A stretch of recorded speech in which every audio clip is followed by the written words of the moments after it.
सुनो ननदी के भैया, ननदी ना बुलाना।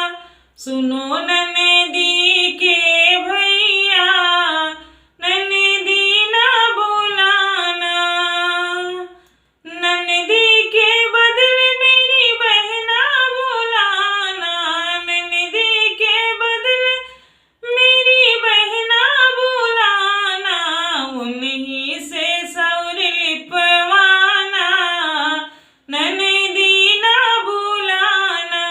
उन्हीं से सौर लिपवाना। ननदी ना बुलाना।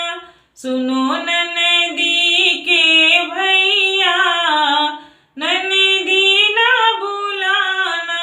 सुनो ननदी के भैया, ननदी ना बुलाना। अरे आप ही तो राजा मेरे जाना बजरिया। आप ही तो राजा मेरे जाना बजरिया। आप ही सोठे गुड़े लाना।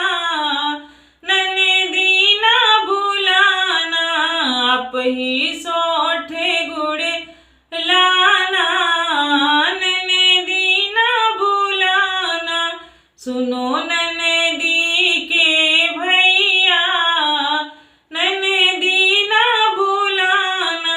सुनो ननदी के भैया, ननदी ना बुलाना। अरे आप ही तो राजा मेरे कुटी हो पिसी हो। आप ही तो राजा मेरे कुटी हो पिसी हो। आप ही तो हलवा बनाना। ननदी ना बुलाना। आप ही तो हलवा बनाना। ननदी ना बुलाना। सुनो ननदी के भैया, ननदी ना बुलाना। आप ही तो राजा मेरे गाना बजाना।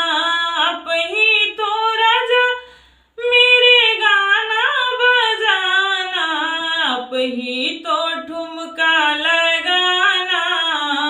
ननदी ना बुलाना। आप ही तो ठुमका लगाना। ननदी ना बुलाना। सुनो ननदी के भैया, ननदी ना बुलाना। सुनो ननदी के भैया, ननदी ना बुलाना।